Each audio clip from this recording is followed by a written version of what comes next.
Graça e paz, queridos, tudo bem? Como vocês estão? Todos bem? Saudade da comunhão dos irmãos, saudade das nossas reuniões, mas nós oramos para que esse tempo passe logo, para que nós possamos voltar às nossas atividades normais. Enquanto isso, eu queria deixar para você hoje, para nós nesse dia, uma reflexão que Deus colocou no meu coração. Eu vou estar lendo Lucas, o capítulo 7, o versículo 44. Diz assim a palavra: e em seguida, virou-se para a mulher e disse a Simão: vê esta mulher?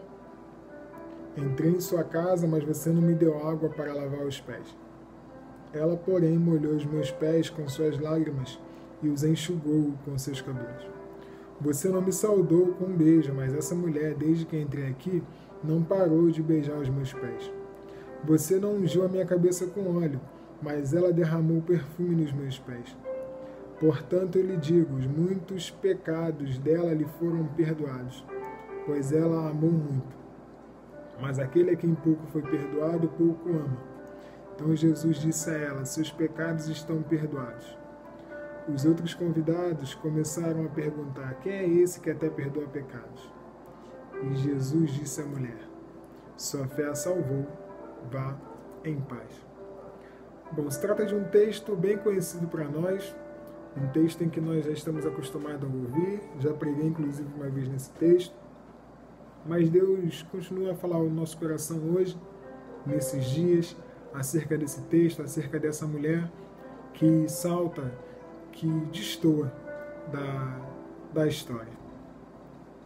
O texto não nos diz quem é essa mulher, não nos diz quem contou para ela que Jesus estava, onde estava, não nos diz o nome dela, mas o texto nos diz que ela era uma mulher pecadora daquela cidade, em que um fariseu estava dando um jantar para Jesus naquele dia, e ela fica sabendo que Jesus está naquele jantar e se apresenta naquele lugar com um vaso com perfume.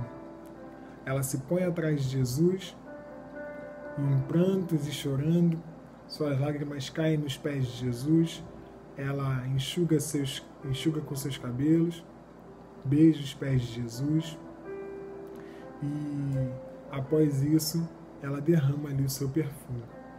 O fariseu escandaliza, assim como nós podemos imaginar que os convidados também, e ele pensa que se Jesus fosse realmente profeta, ele saberia quem estaria lhe tocando e que era uma mulher pecadora.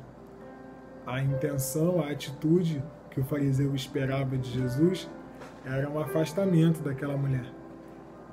Mas Jesus vai sondar o coração do fariseu e vai fazer um contraste entre o que ele fez e o que aquela mulher fez.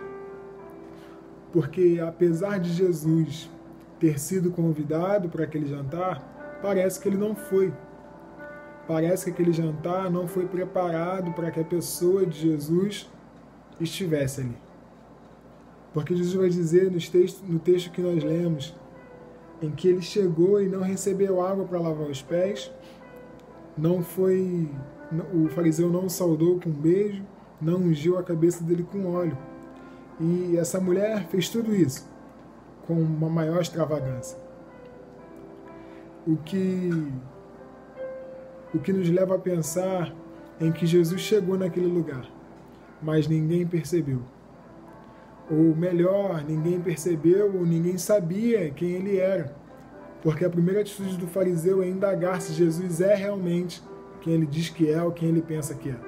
E no final do texto, os outros convidados que também estavam naquele lugar vão perguntar: quem é esse que até perdoa pecados? Então nós podemos imaginar, nós podemos chegar à conclusão de que nem o fariseu e nem os outros convidados sabiam quem realmente Jesus era. E nós sabemos, a única coisa que nós sabemos daquela mulher é que ela era uma mulher pecadora daquela cidade e que ficou sabendo que Jesus estaria ali.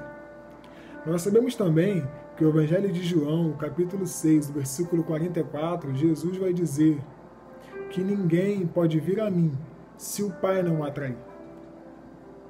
Então nós sabemos também que Deus atraiu aquela mulher até Jesus.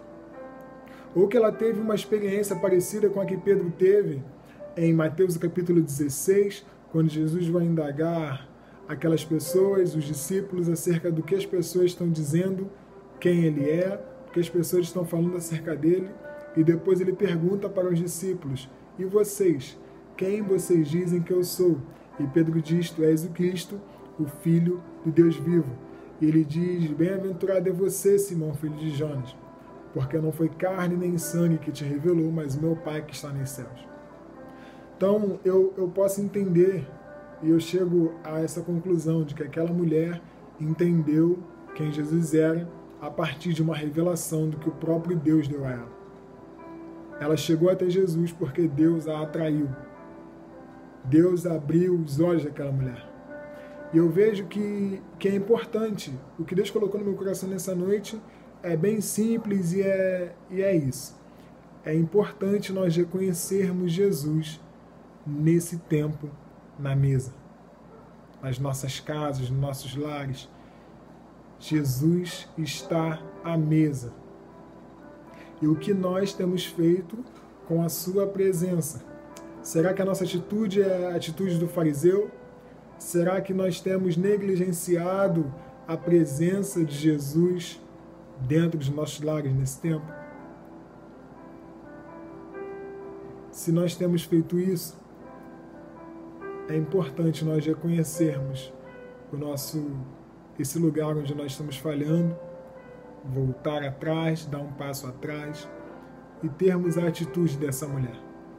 E termos a atitude que essa mulher teve em honra, em reverência, em adoração ao Senhor.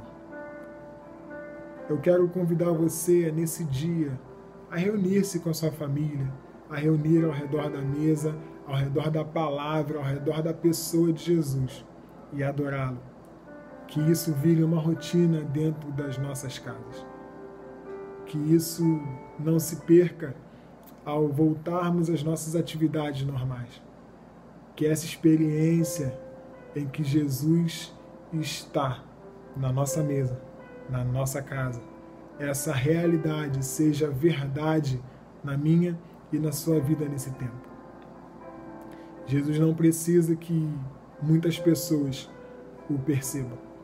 Ele não precisa que muitas pessoas o honrem com atitudes que estão distantes dele. Ele só precisa que um pecador perceba ele e o adore e o ame. A adoração para Jesus é também um ato de amor. Então, que essa palavra hoje encontre o seu coração, encontre a sua casa, que você ame Jesus com a sua família. Se reúna ao redor da mesa, perceba Jesus no seu lar, na sua mesa, e o adore. Deus te abençoe.